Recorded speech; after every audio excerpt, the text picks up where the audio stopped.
मेरी जीजियों, मेरे जीजाओं, मेरी बेटियों, बेटाओं, मेरी माताओं, मेरे बुजुर्ग माता पिता तुल्य आप सब विराजमान हो। मैं निवेदन करूं आप सबसे, भव सागर बहुत गहरा है, संसार सागर बहुत गहरा है। इस पूरे संसार सागर में आज के समय में किसी को समझना बहुत कठिन। कुत्ते को देखकर समझ जाओगे कि कुत्ता काटने वाला है, बोलो सही है कि गलत है।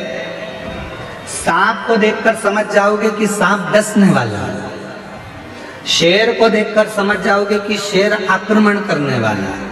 चीते को देखकर समझ जाओगे कि ये चीता आया है, ये हमें खा जाएगा। हाथी को देखकर समझ जाओगे कि हाथी के पांव बड़े हैं, ये हमें दबा देगा। बिच्छू को देखकर समझ जाओगे कि ये डंक मार देगा। पर इंसान को कैसे पहचानोगे कि ये अपन को कब निपटा देगा?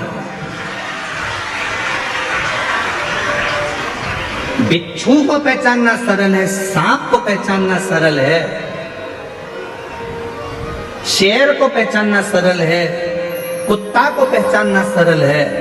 पर इस कलिकाल में, संसार सागर में, आज के समय में मनुष्य को पहचानना बहुत कठिन, बहुत। और देखो, कुत्ता को रोज अगर अपन रोटी देंगे ना तो कुत्ता भी दो महिला के पास में बैठ जाएगा, काटेगा नहीं। रोज रोज रोटी दो कुत्ता को तो वो कुत्ता भी नहीं काटता। लोग कह देंगे वो काट खाएगा, नहीं नहीं वो अपना पालतू है, वो नहीं काटेगा, वो नहीं काटेगा, पालतू है। कुत्ता को रोज रोटी देंगे तो वो कुत्ता काटता नहीं है। पर आज का संसार ऐसा हो गया कि पूरी जिंदगी आपने किसी को दे दी, पूरा धन आपने किसी को दे दिया, पूरी प्रॉपर्टी आपने किसी को दे दी, उसके बाद भी लोग काटने को तैयार बैठे हैं, आपको नुकसान पहुंचाने को तैयार।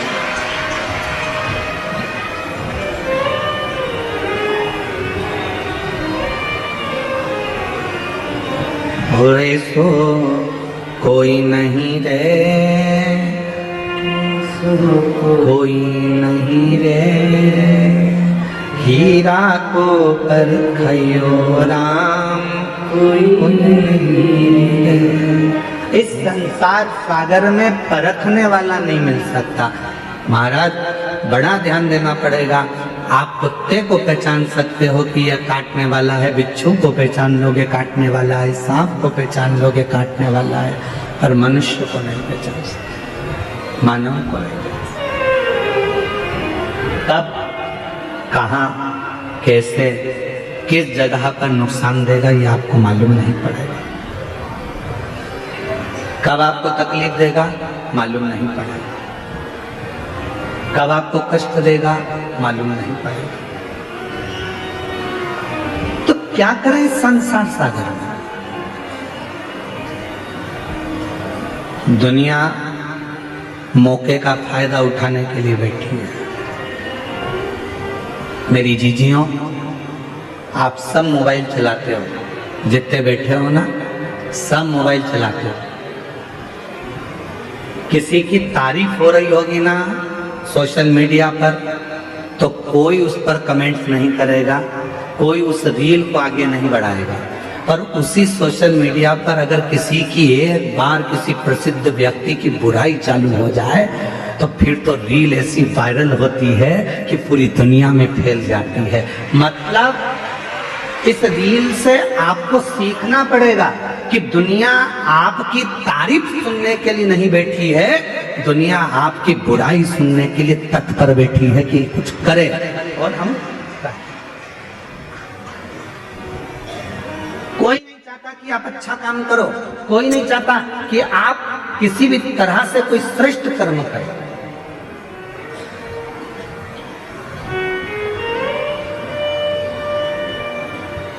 गौ माता के जो रक्षक हैं, गौ माता की जो सेवा में लगे रहते हैं, राष्ट्र की जो सेवा में लगे रहते हैं, सनातन धर्म को आगे बढ़ाने में लगे रहते हैं, सनातन धर्म को मजबूत करने में लगे रहते हैं, दुनिया के लोग उसी की बुराई में लगे रहते हैं।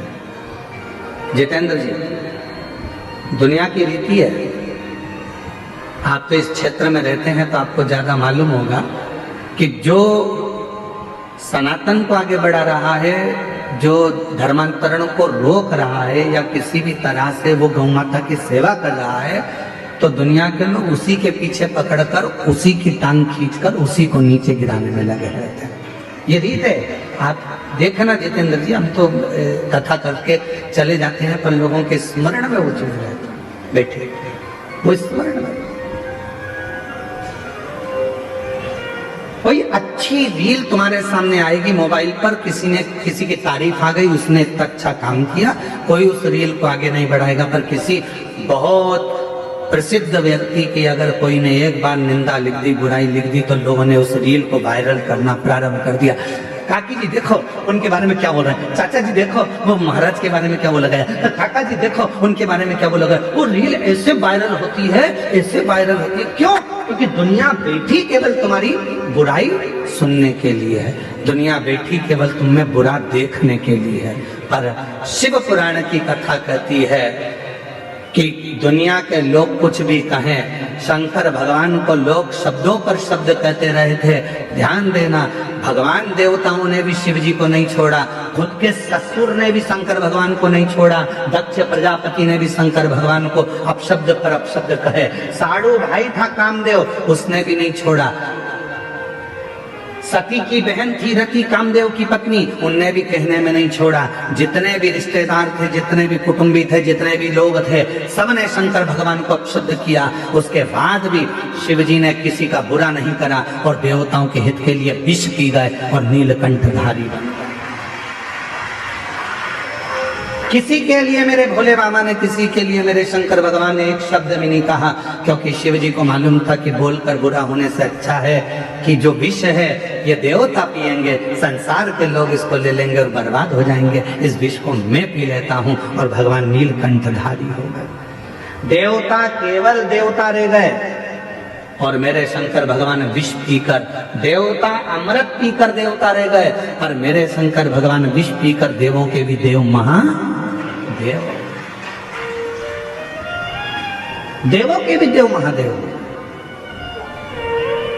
इसीलिए उनको बड़ा देव कहते हैं, इसलिए उनको बूढ़ा देव कहते हैं, इसलिए उनको घर का बुजुर्ग देव कहते हैं। अर्थात बूढ़ा देव का मतलब क्या होता है कि जो सारे संसार का सबसे वृद्ध हो, जो सारे संसार का पूजनीय हो, जो सारे संसार जिसको पूजता हो, दुनिया का हर व्यक्ति जिसकी आराधना करता हो, वो देव अधिदेव महादेव बूढ़ा देव के रूप में पूजा करता है।